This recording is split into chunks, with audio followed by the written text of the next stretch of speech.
Í vor ætla ég aðeins að breyta til með fyrirlestraformið en það er orðið svolítið þannig og það er einhvern veginn svona það sem maður dettur í þegar maður er að kenna allavega, það er svona mín upplifun, ég veit ekki hvort það sé almennt en það er bara eitthvað fyrirlestrar eru málið og undirbúðu fyrirlestrarna með því að búið til glærur startu svo og predikaðu glærurnar hennar í x mínútur, jafnvel klukkutíma þá verður þetta þannig að ég vil passa upp á að þið vitið sem mest, þið vitið þið hafið undirbúninginn, þið hafið allt þetta sem að mér finnst þess að þið þurfið og vitið og ættuð að kunna og hafa heyrt áður en þið farið að vinna við þetta, að það verði að koma fram. Þannig að ég set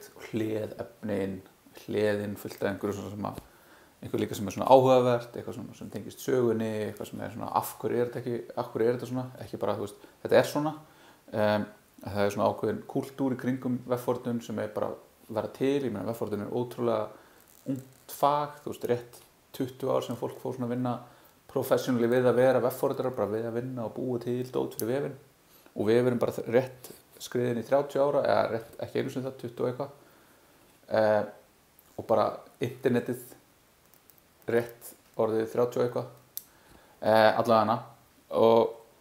þá hef ég svona reynd að hlaða þessu öllu inn í fyrirlestra og svo fer ég á eitthvað tangent eitthvað og þetta tekur alltaf langar tíma og dæmin, actual dæmi sem að skipta máli þegar þið farið síðan að setjast niður og að vinna verkefnin, þau er ekki nógu góð og þá er það bara, tíminn verður þannig bara, það er bara ákveðin tími sem við höfum í þetta og ég hef ekki haft gaman af þessu senastu árin og ég fannst bara fekk algjörlega ógeð eftir senasta vefforritunni núna, bara fannst þetta alveg skellulegt. Þannig að ég ætla að prófa nýtt og aftur, ef það er eitthvað, sendið á mig. Ég ætla að nótri hjá mér hérna að senda ykkur bara svona anonymous leið til þess að gefa mig feedback.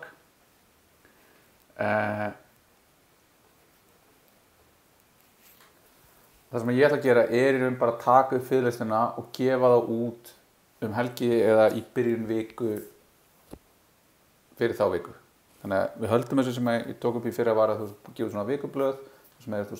ég tek fyrir hvað þið ættu að vera að skoða og gera í vikunni ef þið þurfa að setja upp ykkur forrit, ef þið þurfa að skoða eitthvað sérstaklega, ef þið þurfa að vera búin að gera eitthvað tiltaki það en síðan líka núna bara að það sé tilbúin eitthvað efni sem þið getið þá lesið yfir glærurnar, hlustað á fyrirlestrana, horft á fyrirlestrana og svo mætum við í raun í þessa fyrirlestra tíma og gerum eitthvað svona meira skemmtilegt saman, svona meira svona hands-on og ég ætla líka að reyna að skipta þessu upp þannig að þetta sé ekki bara eitthvað svona 40 mínútna chunks af bara alls konar dóti, heldur skipta þessu upp í svona einhver konsept og reyna að halda þessu svona við svona 10 mínútna markið og nota samt sem að það sama við eins og ég er að gera nákvæmlega núna, hafa einhverja glærur og ég eitthvað að bladra yfir og það þetta er ég búinn að gera núna fyrir fyrsta part námskeiðsins það er þá fyrir Node.js yfirferðina þá erum við með hérna vikur við erum með það bara eitthvað vika 1 hérna og þá er ég bara búinn að strýpa þetta niður og taka allt námsefnið þannig séð og setja á sér það stað þá er hérna fyrir vikuna setjum Node með NVFM eða NVFM Windows og setjum Git og GitHub account ef þarf og það er bara svona byrjum þetta einfallega þá er hérna undir Node.js undir þá þessu námsefni hérna þá húrrast inn hérna allt og þá er fyrir Node.js hérna í raun yfirferð á bara Node.js bara fyrirlestrar Node.js þá er hérna kynning á því hvað Node.js er sem er bara eitthvað bla bla bla bla bla og svo getið þið horft á mig blara það hér og þá er þetta bara tekið upp og ég geri það aðgengilegt áður ég reyndar náði ekki að því bara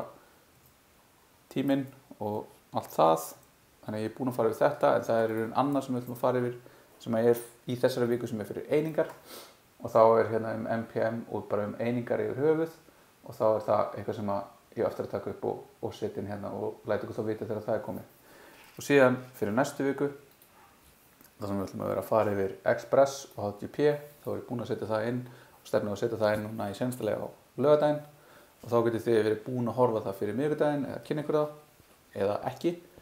og þá fyrir við tíman og erum þá meira að taka dýpri dæmi þar sem við erum að skoða eitthvað svona meira svona konkrétt, gera eitthvað frá grunni, skoða eitthvað og fikta svolítið og bara svona reka eitthvað á veggi og fara aðeins svona fram og tilbaka með þetta. Þannig að ég alltaf hef trúið því að það eigi eftir að vera betra form á þessu en hefur verið og sérstaklega alltaf ef við getum verið á staðnum að vera svolítið aðeins meira að fara fram og tilbaka og, svona, og tala saman og koma með eitthvað svona input á meðan við erum að gera eitthvað en þó að við sem að gera remote þá held ég að sé líka stór kostur. Þannig að þetta þetta er alveg 10, 18,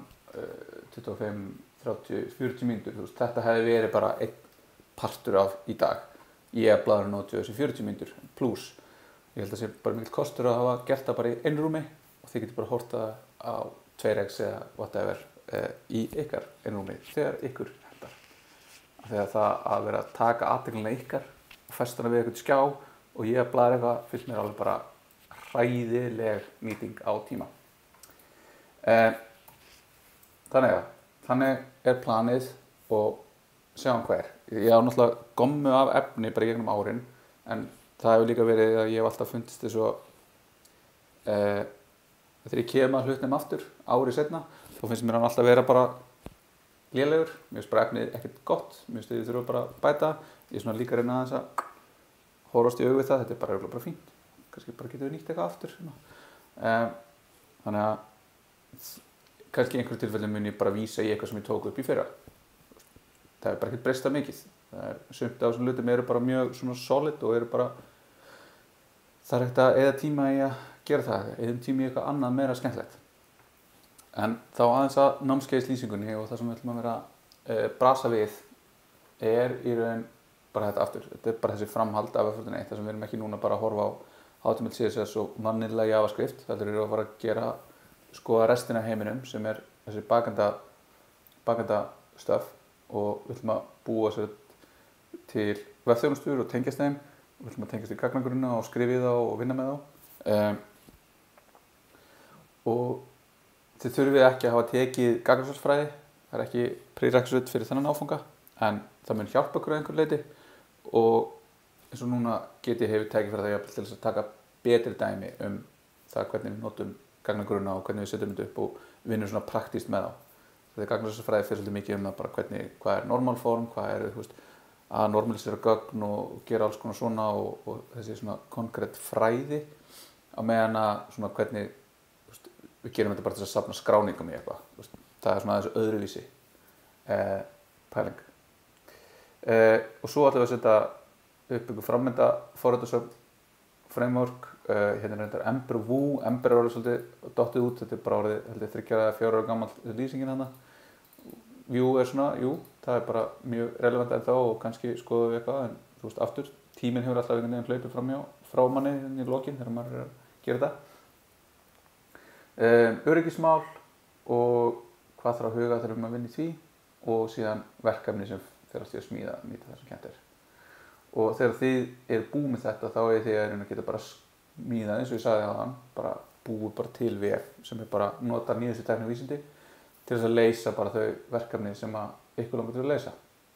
Hvort sem það er bara persónulega eða í vinnu eða í því þar sem þið eru að reyna að búið til ykkar eigin eitthvað pródúkt í kringum eitthvað á vefnum. Þegar geta skilið og útskýrt helstu öryggismál og það náttúrulega er bara enn meira í umræðinu núna. Það er bara að koma aftur upp hvað, við erum kannski búin að byggja eitthvað part af þessu á svolítið svona einhverjum brauðfótum og hvað bara þarf að hafa hugsum þegar við erum að vinna við þetta og síðan hvernig við setjum vef með hýsingu og gert hann aðgengilega á netinu hvort sem það er í gegnum svona eins og að minnstakosti eins og hvernig við gerum í gegnum Netlify og svo með Heroku sem er svona fyrsti svona cloud plattformin sem að leyfa okkur að setja upp svona eitthvað sem í dag væri leyst með því að nota Docker eða Kubernetes eða eitthvað svona. veit ekki hvort við förum eitthvað nánar út í það, mér finnst það óslægt, mér finnst það afskaplega óspennandi sjálfum, en það er eitthvað sem maður geti kannski eitthvað. Þannig að við ætlum að eyða fyrstu 5 vikunum í það að skoða bara hvernig Node.js virkar, hvernig það virkar það með JavaScript, hvernig er Express sem er svona framework til að smíða vefi eða bakenda í Node.js, nota Postgres til að setja upp gagnagrunna, auðkenning og notendaumsjón, hvernig getum við búið til þannig að fólk getur loggað sig inn á dótið okkar og séð eitthvað sem aðeins það og skrá eitthvað sem er þá í þeirra nafni, öryggi, hvað þurfum að hafa af og nota þá OWASP sem grunninn sem við erum að fara yfir, OWASP sem er top 10 listi yfir hluti sem eru algengt að brotni í vefforritum. Svo ætlum við að nota testing og logging, hvernig getum við loggað hluti til þess að vita ef eitthvað brotnar þegar það er komið í loftið. Við ætlum að setja upp Heroku sem við notum þá til þess að geta sett upp verkefnin okkar, hvort sem það er bara API eða við getum sett upp bara vefi. Við getum gert bara vefi sem eru bara production quality og bara virka mjög fín þar. Svo ætlum við að skoða TypeScript og ég ætla að breyta frá því fyrra, ég ætla að taka það eins fyrr inn, þannig að við notum það jafnvel í fleiri verkefnum en færri. Það er alveg orðið mjög stórt og mjög mikið notað í mjög mörgum verkefnum. Síðan ætlum við að taka vefþjónustur og caching í svona 3 vikur. Það verður að HTTP, REST og SOAP. Ég er svona hvort ég ætla að blanda GraphQL þarna inn. Við notum GraphQL þjónustur í fyrra, en það væri gaman að skrifa jafnvel okkar eigin GraphQL þjón, sjáum hvað verður. Svo er frammendi, já, aftur TypeScript. Ég er bara ákvað að færa þarna, ok. Og þá ætlum við að nota React og Next.js og GraphQL. Og þetta verður þá bara svona 2 vikur sem við lærum bara React bara nokkuð grundigt, förum bara nokkuð djúpt í það hvernig það virkar og síðan hvernig Next.js virkar og þá hvernig bara svona GraphQL kemur inn þá sem svona ný leið til þess að sækja gögn og vinna með gögn annars staðar af vefnum. Svo tók ég frá 1 viku þar sem við getum skoðað eitthvað svona önnur bakenda framework, þar sem við hefum Koa sem er svona í staðinn fyrir Express eða Fastify sem er meira kannski til að búa til API þjóna eða Nest sem er bara svona mjög svona stórt og getur búið til svona mjög svona kórrétt arkitektúrlega séð, svona software arkitektúrlega séð framework sem að nota svona solid principle-in og getur sett upp alls konar og skalast upp í mjög stór verkefni. Og síðan aðra viku þar sem við getum verið að skoða önnur framend og tæki og tól og þá er mjög áhugavert að skoða Web Components sem er núna í raun allir vafrar stefna á að vera komið með fullan stuðning við það á þessu ári, þannig að það sé í raun hægt að nota það og React, alltaf leyfa Web Components að vera notað í React sem þýðir þá að það sé hægt að búa til Web Component sem er hægt að nota í Vue-verkefniðinu, í React-verkefniðinu, í Vanilla.js verkefniðinu, í Svelte-verkefniðinu, en Svelte er síðan annars svona new kid on the block sem er svona orðin mjög áhugavert, sem er svona skoða og leysa mörg af þessum verkefnum sem að React leysir, en án þess að búa til svona ofboðslega mikið af kóða sem er verið að senda. En förum við það nánar seinna. Þannig að þetta er það sem að ég ætla að fara yfir í þessu og þetta er námsefnið sem við ætlum að fara yfir í vor. Ég ætla nú bara að slökkva á þessu.